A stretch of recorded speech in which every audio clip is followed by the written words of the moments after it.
What is going on, Crimson City? My name is Crimson CBAD, bringing you guys our Week 7 team builder in NPA. Your Detroit Titans are going against Coach 6-Foot Hacks and the Durham Druddigons. Leo's a great guy and an even better battler. I know, right? He's such a fantastic guy. How could he be better of a battler if we're comparing battle to being a good person? It's possible. It's possible. Just go check out his channel. You guys go check out his side of the team builder battle, all that fun stuff. See what he's bringing and why he's bringing it. His team is absolutely terrifying, and we're off to a bit of a rough start. We are currently 0-6. If you guys missed last week against the Rhydons, it was a really, really good game. But that Magnezone, man, just kind of messed me up. So hopefully this week we have the squad that we need to be on the board right now. Because right now, type Nulls aren't looking too good. So we're going to break down Leo's team and talk about what I think he'll bring and why he would bring it. So first off, he does have the Manaphy, base 100s across the board. Very good water type. Tail Glow, it can be like a Z Rain Dance. It can be Tail Glow into offensive Z-move with something like, you know, Hydro Vortex, Sub-Zero Slammer, Bloom Doom. What else again? Psyche, Shattered Psyche as well. So things like that. It could just be like a regular rest talk, like defensive thing with, you know, Rain Dance and Hydration, all that good stuff. Or not rest talk, but like a defensive set with rest and Tail Glow and like minimal coverage. He has the Mamoswine, which is always a monster to prep for because Mamoswine just hits so incredibly hard. With 130 base attack stat, 80 speed, so typically like a Scarf set is ran on that just because so many other things can outspeed it, but you can get away with running like, you know, a Life Orb set, especially because it does have priority in Ice Shard, which is good. Ice coverage is always really good. He's got Slurpuff, which got Sticky Webs this generation. It has access to set up through Belly Drum and Calm Mind. It can also be a Cleric. It's got great physical coverage. It's got some really niche special coverage as well, so Slurpuff would be interesting to see. Rotom Mow, I feel like definitely has to come. Rotom Form, Electric Gray, I almost said like yellow-green coverage, electric grass coverage, with 107 or 105 base special attack, 107 in both defenses, 86 in speed, or 86 base speed. So, and it's got a levitate ability, giving it a ground immunity. So it's really weak to obviously all of grasses. Like the typing doesn't really help it out because the ability already nullifies the ground weakness that electric had, so it just kind of has all of grass's weakness. So that is kind of cool, but it does have Defog, Trick, Will-O-Wisp, Leaf Storm is the signature move on Rotom Mow.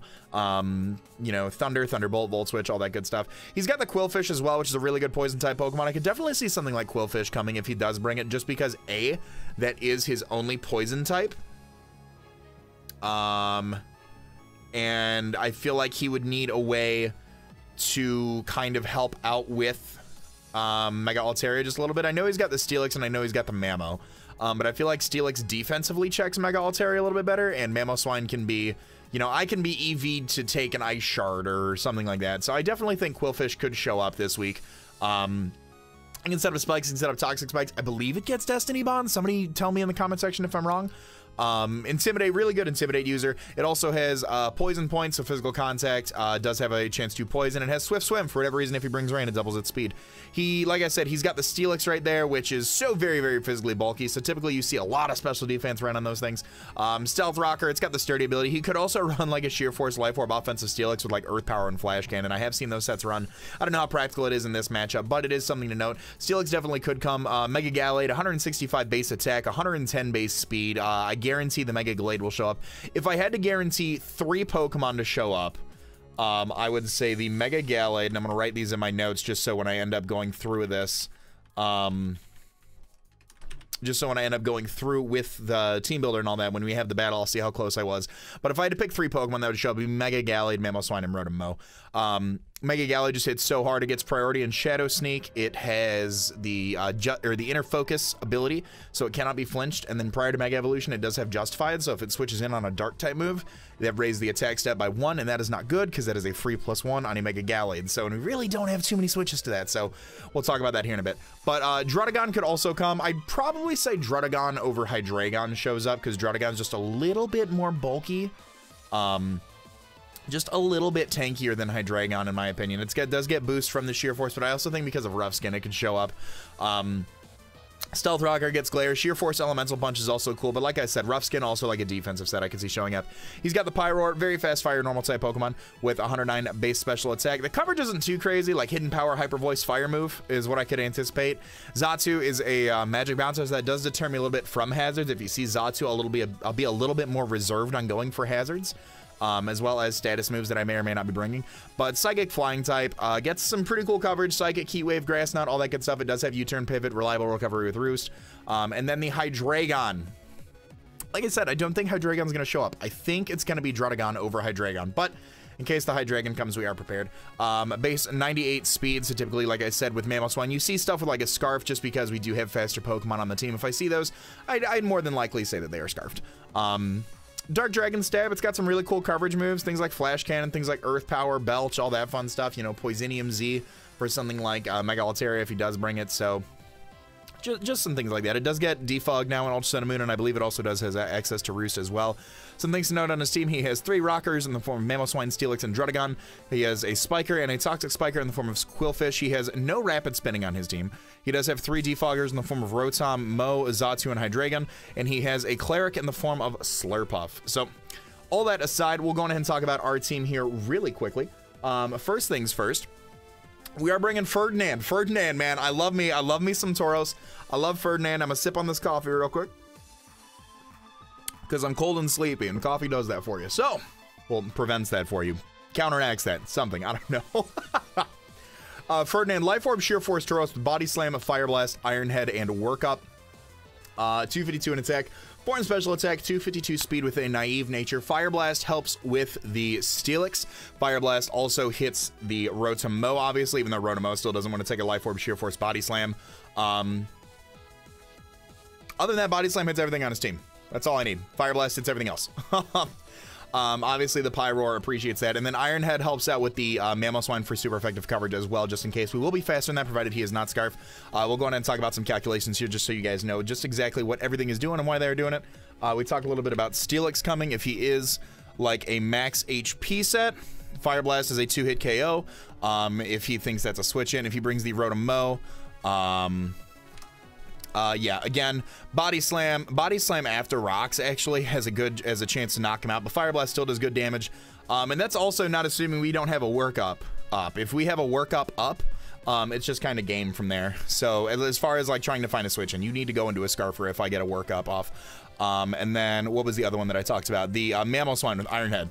So if I do have Life Orb, Sheer Force, Iron Head on there, oh, that's clean damage. That's 84 to 100%. I've got a 6.3% chance to OHKO Life Orb Mamoswine. So if he's max HP even, if he's, yeah, no, even if he's max HP, I do 71 to 85 to him. I would outspeed him, I assume, if he's max HP, because he'd probably be like a bulky attacker. But like I said, at +1, I mean, things just drop to Tauros. So I definitely think Workup is going to be the play this week, as far as kind of seeing what he's afraid of, what he anticipates me to have. And once I can kind of safely gauge those, or if I think Tauros has a good chance to sweep at that point, I'll click Workup. And then, like I said, you know, Fire Blast is starting to melt through. We can let me just double check the damage here on Fire Blast, because we talked about Body Slam and Iron Head. So things like Steelix, if he's like a max HP, max Spadef set, oh my goodness, that does 64 to 76 to a max HP and pretty good max Spadef. If he's just max HP, after Rocks, we have a chance to kill a +1 max HP Steelix, which is very nice. I like that a lot. So Tauros definitely going to put in a lot of work. I really like the speeds here. We speed tie with Mega Gallade. Other than that, we do outspeed everything on his team, barring any choice Scarfers, which is also very nice. So next Pokemon we'll talk about right here is Mystery Weesnaw, the Zebstrika. She is coming with the Expert Belt this week. The Lightning Rod helps out with Rotom's Volt switches, because I'm not bringing an electric type. So Zebstrika kind of pairs off nicely with Celesteela. As you guys can see, we're bringing Liftoff this week. But 252 in attack, 44 in special attack, 212 in speed with a naive nature, boosting our speed, decreasing our special defense. The speed allows us to outspeed everything on his team, outside of choice Scarfers. Max in attack, because Wild Charge just starts to like nuke the Manaphy. Zebstrika. So let's just kind of take a look here. If he is a max HP Manaphy, a max attack, oh yeah, that's some good damage. 76 to 90 to a max HP Manaphy, and if he's not a max HP Manaphy, we not only OHKO after Stealth Rocks, but we have a pretty good chance to OHKO after, like, without Rocks as well. We've got a 37% chance to knock him out from full with that if we can catch a switch or something like that. We have Low Kick for Mons, such as the Mamoswine. Low Kick also does good damage to the Steelix. Low Kick also, or Overheat also does good damage to Steelix. Low Kick helps out with the Hydreigon as well. We can go ahead and take a look here. Yeah, low kick is nice. 74 to 89 to Hydreigon if he's uninvested. So if we can bring this boy in and go for that, that'll be really, really nice, especially if we've determined he's not Scarf. Low kick will be doing some good damage on there. Like I said, low kick, let me just gauge the Mamoswine damage as well here really quickly. If he's like a Life Orb Mamo, oh my goodness, low kick has a 43% chance to OHKO Mamoswine from full, which is very, very nice. I really enjoy that damage. And like I said, if he's a max HP set, we do 76 to 90, and we have a chance to OHKO after rocks if he's max HP. So physical Zebstrika just puts in a lot of work this week, especially like the mix set as well. Volt Switch for the pivoting if Mamoswine is gone, and then Overheat helps out with the Rotom Mo, just so we are not hardwalled by that. If he is a like a defog set, Overheats has a chance to kill after rocks, 78 to 94 afterwards. After a special attack job, 2 Overheats will knock out the Rotom Mo, which is really, really cool. Electric Stab is also nice, like I said, for Manaphy for Quillfish. Overheat helps out with Steelix. The speed lets us nuke Mega Gallade, hopefully going for a max attack wild charge on that in case he decides to start clicking close combat after a Swords Dance. He does have the potential for Shadow Sneak, so we will need to, that's why Naive, we're decreasing the special defense out instead of the defense, just because I hopefully can take a +2 Shadow Sneak with this thing, and then fire off a huge wild charge in return, which is nice. We can actually take a look at that right now, just in case that, that set comes to fruition. So he does need to run Jolly to speed set some of my Pokemon. Wild Charge is 46 to 55 if he has Shadow Sneak at +2. He does 2-hit KO with Shadow Sneak at +2, so we will need to Wild Charge once and then just kind of hopefully play it by ear at that point. We've got a defensive Pokemon on our team to hopefully deal with that as well. I do think he needs specific coverage for some of our specific threats as well. So next up here, we'll talk about Antidote, the Cradily with the Yachi Berry, the Storm Drain ability, Giga Drain, Earth Power, Recover, and Toxic, 252 in HP, 172 in Special Defense, 84 in Speed with a Careful Nature. This speed is for a bulky Druddigon. Druddigon is base 68. We'll obviously naturally outspeed Steelix, and we also naturally outspeed the Druddigon as well, but we don't actually naturally outspeed the Druddigon, but just in case he's more of a bulky set, we do have just a little bit of speed to creep up on that. Uninvested Druddigon hits 68, we hit 74 just so we can toss a Toxic off and kind of recover around his moves. Giga Drain is really nice because it hits the Manaphy, it hits a Mamoswine on a switch in.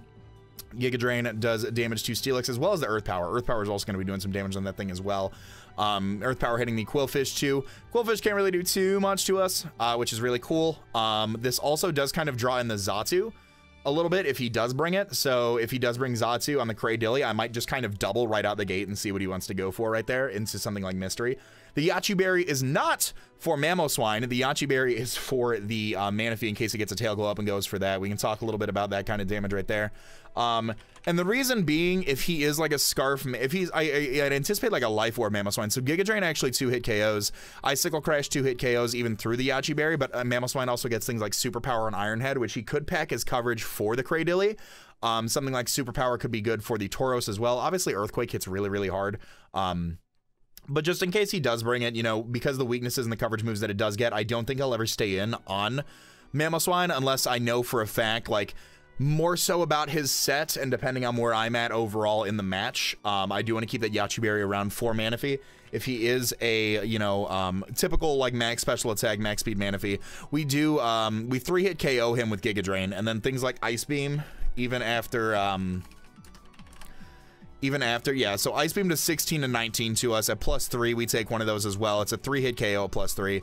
And then if we don't have the Yachi Berry, we still take one Ice Beam from full, which is really, really nice as well. Just in case, like, if we do get knocked off or something like that, we can still take one +3 Ice Beam from full and go from there. +3 Psychic as well, in case that is his other coverage option. It is a 3-hit KO on this, which is really, really cool. He could, like I said, he could have, you know, Sub-Zero Slammer on his Manaphy too. So if that's the case, so be it. But I can't plan for every mon to have a Z-move. I can only plan for what I think is going to show up. What I can plan to show up is lift off the Celesteela, rocking the Flyanium Z Beast Boost, Flamethrower, it's automized, Air Slice, and Air Slice. Ooh, boy, let me have another sip of this really quick before the battle. Air Slash and Flash Cannon. 68 in HP, 4 in defense, 4 in special defense, 252 in special attack, 180 in speed with a timid nature. With this, we are outspeeding Scarf Rotom after an Autotomize. So we had a problem in, was it NPA? Yeah, it was NPA week 1. We had a problem with Celesteela not outspeeding Scarf Rotom after an Autotomize. This is to fix that. This is to absolutely fix that. while still giving us a little bit of bulk. Being able to outspeed that thing if he does choose to bring it is going to be really, really cool. With our beast boosts, we'll receive boosts in special attack. Z-Fly and Air Slash are both for the Manaphy. Flash Cannon is for the Mamoswine. Flash Cannon is for the Slurpuff. Flamethrower or Air Slash is for the Rotom. Probably Flamethrower just because Air Slash has a chance to miss. That thing can crucially hit me, and also I believe Air Slash is neutral on the Rotom as well. Air Slash for the Quillfish. Flamethrower for the Steelix. Air Slash for the Mega Gallade. Air Slash for the Druddigon. Air Slash for the Pyroar. Air Slash for the Xatu, and then Flash Cannon for the Hydreigon, or Air Slash for the Hydreigon, I guess, either way. I would love to nuke something with my Z-move. We've got coverage pretty much for his entire team, and after some Bees Boost, we just kind of start to get the ball rolling. We do have a really good natural bulk around us, so we can set up on a few things if it is the proper time to. So something like Manaphy, you need to run HP Electric, like Ice Beam, like Surf is doing some damage. But if I go for a Z Air Slash into that thing, it does 58 to 70. So I would probably want to Air Slash him first and then go for Z Air Slash after an Sodomize. He would need, like I said, like HP Electric. I don't think he'd bring HP Fire. I'm trying to think if he'd want to bring... I don't think he'd bring HP Fire. I think it'd be like... I think it'd probably be like Tail Glow, Surf, Psychic, Ice Beam, actually. So something like Mamoswine also, because we are kind of neutral to it. Icicle Crash still does a lot, but we can Autotomize in front of it if need be. Unboosted Flash Cannon has a chance to knock him out, and like I said, Icicle Crash from an Adamant Life Orb Mamoswine does 55 to 66. What I would anticipate would be something like a Jolly Scarf Set, and if that is the case, we take Icicle Crashes. Icicle Crash to 3-hit KO. We can Autotomize in front of that thing, go for a Flash Cannon, then kind of go from there. Like I said, I don't want to go in right for the kill out the gate and click Autotomize, but we do have a really good chance to with Celesteela this week. Next up here, we are bringing Cortex. Uxie is rocking the Colbur Berry this week with Thunder Wave, U-Turn, Stealth Rock, and Foul Play. Max HP, max defense, 4 in special defense with an impish nature. This helps us take hits from Mega Gallade. Really, this is what this is here for. We can take a hit from Mega Gallade, go for a Thunder Wave to kind of slow that boy down. Foul Play does really good damage for things like Mamoswine. Foul Play does really good damage for things like Steelix and for the Mega Gallade as well. After Mega Evolving, I don't want to give it that Justified boost. Rocks are really cool too. They help chip down on his team. The two Pokemon weak to that are Xatu and Pyroar. So I don't know if I'll prioritize those too much, but if I don't see the Xatu, I really have no reason not to try to get my rocks up. U-turn for slow pivots as well can be very, very helpful. And then last but not least, we are bringing Samantha the Gengar, Black Sludge, Curse Body, sub 3 attack Gengar. If he switches into, and I love sub 3 attack Gengar because the coverage that I need to hit his team is really, really cool. So if he switches into something like Steelix or Hydreigon on this thing and I go for a substitute, Hydreigon obviously has to attack me to knock out Gengar. Focus Blast hits it really, really hard. It also gives me a great way to hit Steelix too. Sludge Bomb also 2-hit KOs Hydreigon if we see that he's got like Life Orb damage on that thing, which will be very, very nice. Shadow Ball is really good spam against his team. Shadow Ball is just very, very good to spam against his team. Pyroar being the only normal type on his team, Shadow Ball is very, very easily spammable. I believe I need to check out one thing here really quickly. Against something like I said, I do believe something like Quillfish could show up. Oh yeah, even like a max HP Quillfish, we're two-shotting with Shadow Ball. So if I can get a sub up for Gengar, we just kind of stay in and we just kind of keep clicking moves. So something like Tauros, something like Zebstrika, or something like Celesteela can just come in later and just kind of sweep up endgame. So that's my team going up against Leo and the Durham Druddigons. Let me know your guys' thoughts. Something I do want to talk about is that if he brings webs, well, it's been fun, but Celesteela isn't affected by webs, and Gengar can still get behind a substitute. So those are my two thoughts on that. If he brings webs, so be it. I don't see him bringing webs. I see him bringing an offensive Slurpuff, but we will see about that. Like I said, let me know your guys' thoughts on in the comment section down below about this team builder. Of course, if you're new, feel free to hit that subscribe button, show some love on the like button down below, and go check out my man Leo so you can check out his side of the team builder and the battle. All that being said, I want to remind you guys to be great and do great. I'm going to let this outro bang. I'm going to talk to y'all soon. Later.